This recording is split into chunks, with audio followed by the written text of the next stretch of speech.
Chapter 8. The Law of the Nazarite. Numbers 6, 1-21. And the Lord spake unto Moses, saying, Speak unto the children of Israel, and say unto them, When either man or woman shall separate themselves to vow a vow of a Nazarite, to separate themselves unto the Lord, he shall separate himself from wine and strong drink, and shall drink no vinegar of wine, or vinegar of strong drink. Neither shall he drink any liquor of grapes, nor eat moist grapes, or dried. All the days of his separation shall he eat nothing that is made of the vine tree, from the kernels even to the husk. All the days of the vow of his separation there shall no razor come upon his head, until the days be fulfilled in the which he separateth himself unto the Lord. He shall be holy, and shall let the locks of the hair of his head grow. All the days that he separateth himself unto the Lord, he shall come at no dead body. He shall not make himself unclean for his father, or for his mother, for his brother, or for his sister when they die, because the consecration of his God is upon his head. All the days of his separation he is holy unto the Lord. And if any man die very suddenly by him, and he hath defiled the head of his consecration, then he shall shave his head in the day of his cleansing. On the 7th day shall he shave it. And on the 8th day he shall bring 2 turtles, or 2 young pigeons, to the priest, to the door of the tabernacle of the congregation. And the priest shall offer the one for a sin offering, and the other for a burnt offering, and make an atonement for him, for that he sinned by the dead, and shall hallow his head that same day. And he shall consecrate unto the Lord the days of his separation, and shall bring a lamb of the first year for a trespass offering, but the days that were before shall be lost, because his separation was defiled. And this is the law of the Nazarite. When the days of his separation are fulfilled, he shall be brought unto the door of the tabernacle of the congregation, and he shall offer his offering unto the Lord, 1 he-lamb of the first year without blemish for a burnt offering, and 1 ewe-lamb of the first year without blemish for a sin offering, and 1 ram without blemish for peace offerings. And a basket of unleavened bread, cakes of fine flour mingled with oil, and wafers of unleavened bread anointed with oil, and their meat offering, and their drink offerings. And the priest shall bring them before the Lord, and shall offer his sin offering and his burnt offering. And he shall offer the ram for a sacrifice of peace offerings unto the Lord, with the basket of unleavened bread. The priest shall offer also his meat offering and his drink offering. And the Nazarite shall shave the head of his separation at the door of the tabernacle of the congregation, and shall take the hair of the head of his separation, and put it in the fire which is under the sacrifice of the peace offerings. And the priest shall take the sodden shoulder of the ram, and 1 unleavened cake out of the basket, and 1 unleavened wafer, and shall put them upon the hands of the Nazarite, after the hair of his separation is shaven. And the priest shall wave them for a wave offering before the Lord. This is holy for the priest, with the wave breast and heave shoulder, and after that the Nazarite may drink wine. This is the law of the Nazarite who hath vowed, and of his offering unto the Lord for his separation, beside that his hand shall get. According to the vow which he vowed, so he must do after the law of his separation. Numbers 6, 1-21. We come now to the law of the Nazarites, whom Gordon J. Wenham has called. The monks and nuns of ancient Israel, laymen or women who consecrated themselves to the total service of God, usually for a specific period of time, though more rarely for life. Samson and perhaps Samuel were lifelong Nazarites. Judges 13, 4 and 5, 1 Samuel 1:11. In most instances, men were Nazarites for brief periods to fulfill a vow to God. The word Nazarite comes from the Hebrew Nazir, meaning set apart. Nazir sometimes means prince, as in Genesis 49:26, Deuteronomy 33:16, and Lamentations 4:7, and in Leviticus 25:5. 11. It means a vine undressed or unpruned. Vines were left unpruned in the 7th or sabbatical year in obedience to God's law. The Nazarite was a separated man. The emphasis, however, was not on deprivation, but on the privilege of service. He was a man who had separated himself from the usual tasks and routines of his life to give himself to a particular cause or purpose. He was not a priest, but his was apparently a greater holiness in that his separation was to a specific vow with a total dedication. I recall hearing as a boy of a man who, some years before in Armenia, had stepped aside from his normal vocation to study the writings of exceptionally profound monastic writers of the early centuries. He had travelled to a monastic library to do his research and had lived briefly like a monk. The Nazarite vow and life was similar. However diverse its specific form, it was a total separation to a specific godly purpose. In verse 2, we are also told that a woman could become a Nazarite. The word Nazarite is spelled differently in modern versions than in the Authorized Version. It is usually Nazirite, in closer conformity to the Hebrew. Lifelong Nazarites were exceptional. Usually the separation was a brief or temporary one in terms of a specific vow. There were strict rules governing the vow.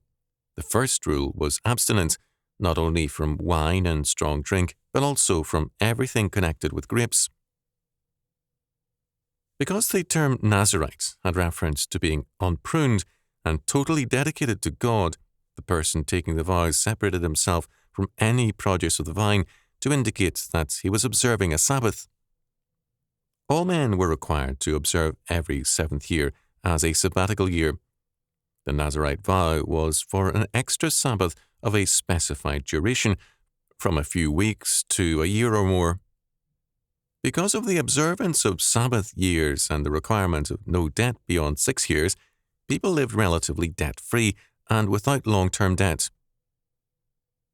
As a result, having normally no debt, they were able to accumulate enough of life's necessities to enter into a Nazarite vow and a special Sabbath. This was a Sabbath with a difference, however. It was a rest from one's normal vocation and a total dedication to a specific purpose. The second aspect of the Nazarite vow was to avoid shaving with men and hair cutting with both men and women. It is a curious fact that in some religious communities, and most notably with the Buddhists, both priests and those with a temporary vow keep themselves totally shaven. The third aspect of the Nazarite separation was the avoidance of dead persons. This separation held even if the dead were family members.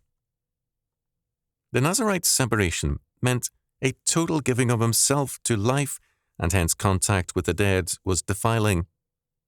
Even an accidental violation of this rule voided his vow and meant that the vow had to be made again with a new shaving and dedication. His hair this time had to be burned according to Hebrew practice.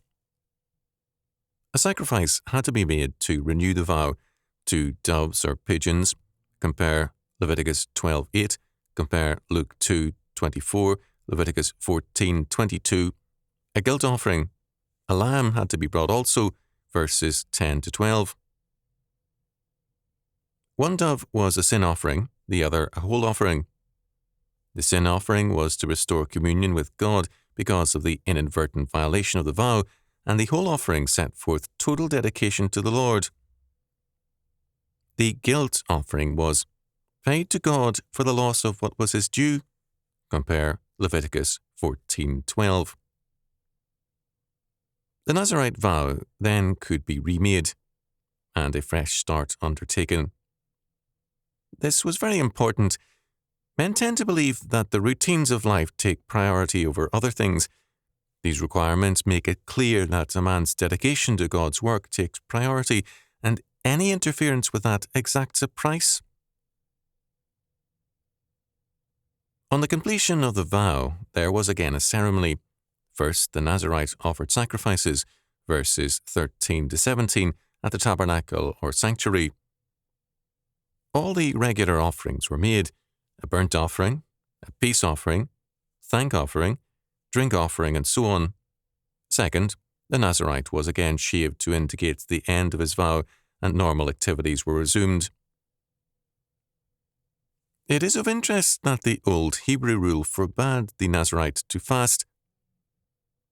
His calling during the days of his vow was to a particular task, not to self-affliction. He was not called to ascetic practices, but to a specific duty.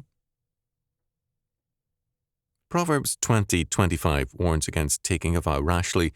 The minimum period of a Nazarite vow was a month, or 30 days. Nazaritism had and has an important place in biblical faith. It sets forth the doctrine of the priesthood of all believers. All persons are given the option not only of serving God in their daily calling, but also of giving themselves to a special task for a specific period of time. The vow they take is in terms of their particular aptitudes and vocations. This is more common than we realize. Both in the spheres of foreign missions and national missions, the modern Nazarite has been active for many years in many ways. Christian farmers on retirement have spent 1 or more years at a mission station teaching converts sound farming practices. Doctors, on their vacations or sabbaticals, have served at mission hospitals. Dentists have similarly gone abroad to provide dental care for specified periods. Nurses have done the same, as have teachers. Builders have volunteered their services to assist in construction work, and so on. At one time, a service at the home church marked the commissioning of our modern Nazarites.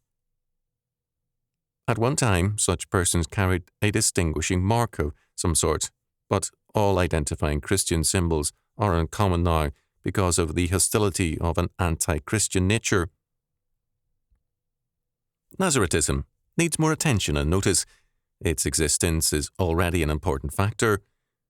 In one community after another, given a crisis or urgent need, there are men and women who will dedicate themselves to providing organization and leadership for the duration, for example, to fire victims, for refugees, for emergency cases of various kinds, and so on.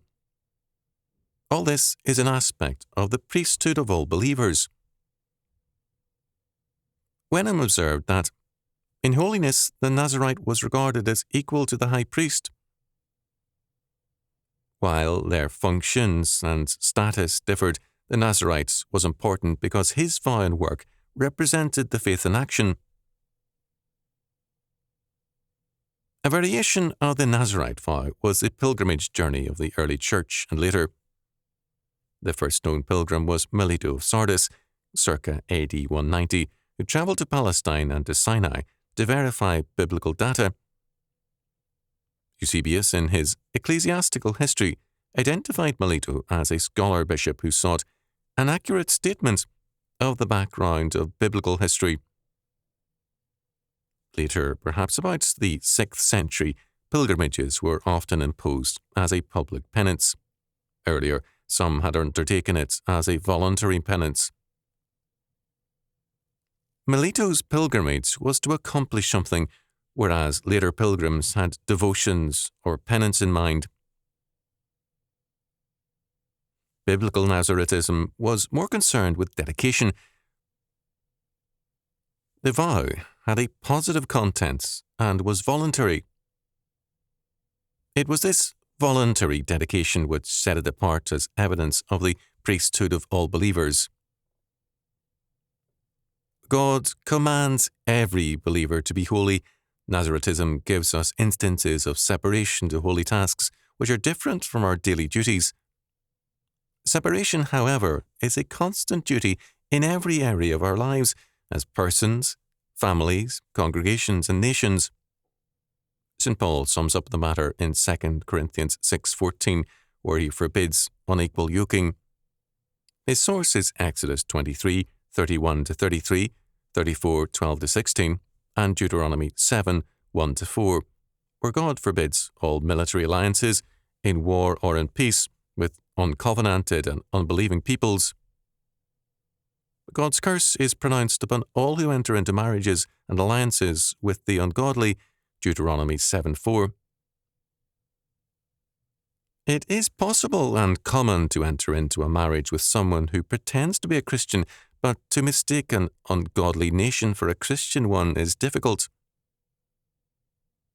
George Washington, in his farewell address, warned against all such entangling alliances, but today Christians happily disregard God's word, expecting to be raptured for their apostasy or holding patriotism to be more important than obedience to Almighty God. This is open defiance of the Lord. The United States, in January 1991, began warfare against Iraq in alliance with Islamic states and in some kind of alliance with Israel, a Jewish state, as a part of the godless United Nations. Of course, the United States is rapidly becoming anti-Christian, and its leadership is hardly godly. President George Bush's two sons are charged with financial misconduct. Interior Secretary Manuel Lujan, Jr.'s son, Robert Jeffrey Lujan, aged 28, was convicted on January 19, 1991, of rape, sodomy and burglary by an Alexandria, Virginia Circuit Court jury. The United States, for a variety of reasons, is hardly in any position to be a moral force in the world. Its assistance to the Soviet Union is indicative of moral bankruptcy.